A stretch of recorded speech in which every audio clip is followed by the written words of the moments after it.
وہاں وہی جملے دہرائے جائیں گے جو حضرت عمر فرماتے تھے، وہاں اسی طرح غریب پر سخاوت کی جائے گی، اسے دیا جائے گا جس طرح حضرت عثمان غنی کرتے تھے، وہاں اسی طرح فقر کا دور دورہ ہوگا، سادگی کا حسن ہوگا، اپنائیت کا نور ہوگا جو مولا علی شیر خدا نے عطا فرمایا تھا۔ اس سوچ کی بنیاد پر پاکستان بنایا گیا، اس سوچ کی بنیاد پر، اور اسی سوچ کو آگے لے کر کے جایا گیا۔ کوئی سیاسی پارٹی اب یہ بات نہیں کرتی۔ دو قومی نظریے کا معنی یہ تھا کہ ہندو الگ قوم ہے، مسلمان ایک الگ قوم ہے، ان کا رہنا سہنا، اٹھنا بیٹھنا، کھانا پینا الگ ہے، ہمارا اٹھنا بیٹھنا، کھانا پینا، سارے معاملات الگ ہیں، تہذیب و تمدن الگ ہے، لہذا ہمیں الگ سے خطہ چاہیے جہاں ہم اسلامی نظریات کے مطابق آزاد ہو کے اپنا وقت گزار سکیں۔ اس دو قومی نظریے کی بنیاد پر، دو قومی پہلے تو علامہ اقبال اس کے قائل نہیں تھے۔ علامہ اقبال کا پہلے خیال یہ تھا کہ سارے جہاں سے اچھا ہندوستان ہمارا، یہ اقبال نے لکھا تھا۔ پھر اقبال کہتے ہیں میری سوچ بدلی، اور پھر میں نے کہا کہ نہیں، خطوں کے زور پہ نہیں، آپ رنگ نسل کے زور پہ نہیں، بلکہ کہنے لگے کہ اپنی ملت پر قیاس اقوام مغرب سے نہ کر، خاص ہے ترکیب میں قوم رسول ہاشم۔ آپ جو تقسیم کریں گے، یہ جو تقسیم ہوئی ہے نا عرب کی، یہ مذہب کی بنیاد پہ نہیں ہوئی، یہ تو ان کی ذاتی لڑائیاں تھیں، چھوٹا سا دبئی بن گیا، چھوٹا سا مسقط، چھوٹا سا ابو ظبی، یہ تو ان کی ذاتی لڑائیاں تھیں، قبیلوں کی لڑائیاں تھیں، جنگیں تھیں، چھوٹے چھوٹے ملک الگ سے تقسیم ہو گئے۔ یہ مذہب کی بنیاد پہ ایسا نہیں ہوا۔ دنیا میں جتنی ریاستیں ٹوٹ کر بڑی ریاستوں سے الگ ہوئی تو اس میں یہ تھا کہ ہماری قوم الگ ہے، ہم سردار علیحدہ سے ہیں، اس لیے ہم علیحدگی پسند ہیں۔ دنیا کے اندر دو ہی وطن ہیں جو دین کے نام پہ بنے، دو ہی اسٹیٹ ہیں جو اسلام کے نام پر وجود میں آئیں، پہلی مدینہ منورہ ہے اور دوسری پاکستان ہے۔ خالص مذہب کے نام پر یہ دو ریاستیں وجود میں ہیں، ایک مدینہ طیبہ اور دوسرا پاکستان۔ پاکستان کا مطلب کیا؟ یہ اس وطن کی ضرورت ہے، یہ قربانیوں کا مسکن ہے، نا امیدی کسی بات کی نہیں ہے، پریشانی کسی بات کی نہیں ہے، کوئی ایسا نہیں ہے کہ معاملات حل نہیں ہو سکتے۔ بڑے بڑے محنتی جوان موجود ہیں، جد و جہد کرنے والے لوگ موجود ہیں، عوام کے اندر بڑا درد ہے، بڑا شوق ہے، بڑا جذبہ ہے۔ نا امید نہیں اقبال اپنی کشت ویراں سے، ذرا سی نم ہو تو مٹی بڑی زرخیز ایسا کی، روشنی پھیلے گی، اور انشاءاللہ تعالی ہم اپنی آنکھوں سے دیکھیں گے کہ ایک صبح اس ملک میں ایسی طلوع ہوگی کہ نظام قرآن و سنت کا چلے گا، باتیں مدینے والے رسول کی ہوں گی، نعرے حضرت ابو بکر صدیق کے لگیں گے، اور پیغام فاروق اعظم کا گونجے گا، اور لوگ فیض حضرت عثمان غنی سے پائیں گے، اور پھر یہ ملک للکارے گا تو اس للکار کے اندر قوت حیدری نظر آئے گی۔ تو ایک صرف آج کے جمعے میں آپ سے اپیل کرنی ہے، سارا دن اپنے بچوں کے لیے روزی کمائیں، محنت کریں، صرف دن میں نہ 5 منٹ کوئی کام اپنے ملک کے لیے بھی کریں، اپنی گلی ٹھیک کرنے کے لیے کریں، کسی درخت کو سجانے کے لیے کریں، کوئی ایک کام دن میں ملک کے لیے، دین کے لیے ضرور کریں، ملت کے لیے ضرور ایک کام ضرور اپنے ذہن میں اس بات کو بٹھائیں۔ یہ ایک ایک کام ہم نے کرنا شروع کر دیا تو انشاءاللہ لاکھوں کام روز ہونے شروع ہو جائیں گے۔ کوئی ایک کام اپنی ذات سے اٹھ کر دین کے لیے، عقیدے کے لیے، نظریے کے لیے، ملک کے لیے کریں، اللہ تعالیٰ اس وطن کو قیامت کی صبح تک آباد کرے۔ تو اگر آپ اپنی ہی گلی کا کوڑا اٹھائیں، اگر اپنی ہی گلی کے روڑے اٹھائیں تو اس سے ہمارا وطن سنورے گا، اس سے ہماری گلیوں میں، ہمارے علاقوں میں، ہمارے محلے میں، ہمارے علاقے میں صفائی پھیلے گی۔ راولپنڈی میں سیاستدانوں نے اور سپورٹروں اور ووٹروں نے بڑی گندگی پھیلائی، پوسٹر لگائے، وہ پھٹتے تھے، بارش ہوتی تھی تو وہ گلیوں میں بہتے تھے، تباہی تھی۔ تو اخبار پہ سارا وہ ان بچوں کا وہ طریقہ آیا، انہوں نے کیا کیا کہ 15-20 بچوں نے مل کے پروگرام بنایا کہ گانے ڈالنے والے تو ڈال کے چلے گئے۔ میں نے شروع میں کہا ان کا تو وطن ہی نہیں، انہوں نے کہا کہ محلہ تو ہمارا ہے نا، اس گلی سے گزرنا تو ہم نے، تو ہم کیوں امید رکھتے ہیں کہ وہ جیتنے والا آئے گا یا ہارنے والا آئے گا اور وہی اٹھائے گا۔ گلی ہماری، محلہ 15-20 پڑھے لکھے نوجوان، یہ تعلیم یافتہ طبقہ ہوتا ہے، تعلیم یافتہ طبقہ وہ نہیں ہوتا کہ لمبے بال رکھ کے تو گلی کے کونے پہ کھڑے ہو کے کہے یہ سارا محلہ جاہلوں کا ہے، دیکھو روڑی لگائی. یہ تعلیم نہیں، یہ جہالت ہے. تعلیم یافتہ وہ ہوتا ہے جو آگے بڑھ کے دابڑا لے کر کئی اٹھا کر کدال پکڑ کر وہ کوڑا اٹھائے. وہ تعلیم یافتہ بندہ ہوتا ہے جو وطن کی تعمیر میں اپنا حصہ ڈالے. ان نوجوانوں نے کام کیا، اسی وطن کے رہنے والے، اسی وطن کے باسی. وہ کہتے ہیں ہم 15 نکلے تھے، پھر سارا وطن اٹھا اور ڈھیروں اور ہزاروں علاقوں کے لوگوں نے ان کی تقلید کی. تو پہلا کام یہ کریں کہ وطن سے پیار کریں. دوسرا کام یہ کریں کہ اس کی صفائی میں اپنا حصہ ڈالیں. ہم کیوں انتظار کرتے ہیں کوئی گرانٹ آئے گی؟ میری ذاتی رائے یہ ہے، میری ذاتی رائے کہ جتنے گلی میں مکان ہوتے ہیں نا، سب کے گھروں کے اندر سہولیات ہوتی ہیں، وہ سارے اگر ملیں تو میرا خیال ہے ان کی اپنی گلی کا نظام صحیح ہو ہی سکتا ہے. تو آؤ مل کے اس وطن کو سنوارنے کی کوشش کریں، اس کی گلیوں پہ محنت کریں، اس کے کھیتوں پہ محنت کریں. اور تیسری بات، اس وطن کو سرسبز و شاداب بنائیں.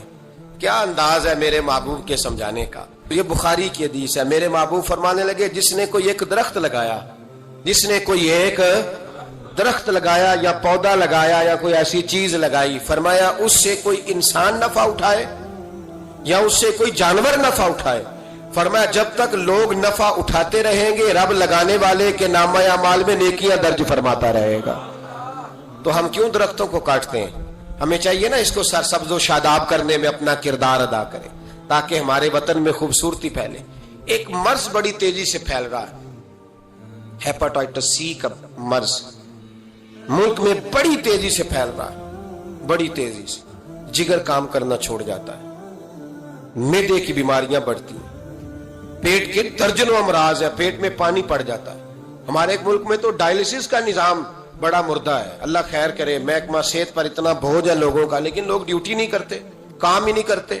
غصہ ہی بڑا آتا ہے ڈاکٹر حضرات کو. اللہ ماشاءاللہ مریض تکلیف سے کرا رہا ہے لیکن وہ کہہ رہا ہے اب ٹھیک ہے، سرکاری نوکری اسی طرح کی ہوتی ہے، موج کرنی چاہیے. خیر صلی اللہ. بڑی تیزی سے مرض پھیل رہا ہے اور لوگ کمزور ہو رہے ہیں. بڑی مجبوری ہے، لوگ رو رہے ہیں، تڑپ رہے ہیں. اور یہ دکھ وہی سمجھ سکتا ہے جس کا گھر میں کوئی بیمار ہوتا ہے. آؤ نا اس وطن کے لیے کچھ کریں، کوئی ہمت کرے، کوئی جدوجہد کرے، کوئی کوشش کرے. آؤ کچھ کریں اس کے لیے. کیا کریں؟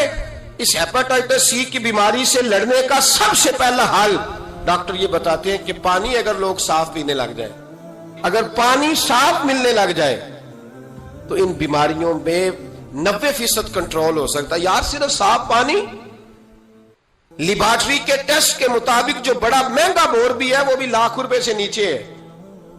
ایک گلی میں اگر ایک بور ہو جائے ایسا جس کا پانی زبردست ہو، کتنے لوگ ہیں جو بچیں گے؟ کتنے لوگ ہیں جو اس آزمائش سے بچیں گے؟ میں نے مسجد میں وہ بور کرایا، ٹوٹی باہر نکالی. میں ایک دن رات کو 1:30 بجے آیا تو باہر ٹوٹی سے 2-3 لوگ پانی بھر رہے تھے، 2-3 لوگ. تو 1:30-2 بجے رات کے تو میں نیچے اترا تو میں نے کہا خیریت ہے. اچانک میری طبیعت میں یہ خیال آیا کہ کوئی مجبوری ہو گئی ہوگی، اس وقت کوئی مریض نہ ہو.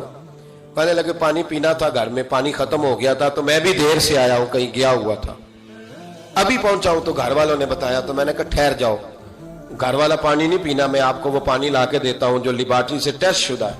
اور 3-4 دفعہ میں نے اس کو بھیج کے ٹیسٹ کرایا. اب سنو اس کی بیس کیا ہے. اس کی بیس کیا ہے؟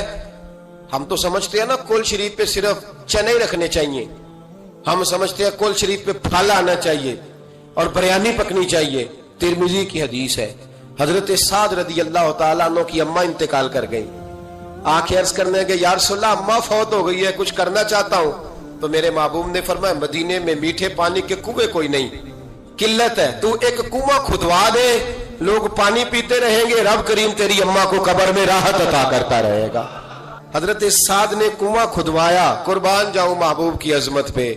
میرے رسول پاک نے آج ہمیں صاف پانی پینا مہیا کرنے کے لیے کل 1450 سال پہلے نصیحت کر دی. فرمایا یہ کنواں سعد نے اپنی ماں کے لیے کھدوایا ہے، اس کا نام ہے سعد کی ماں کا کنواں. بیر ام سعد حضور نے اس کا نام رکھا. کتنا کو خرچ آئے گا اگر گلی والے سارے مل کے ایک صاف پانی کا بندوبست کریں، اپنے دوستوں کو، گلی والوں کو، محلے والوں کو اس وطن کی تعمیر میں اپنا کردار ادا کریں.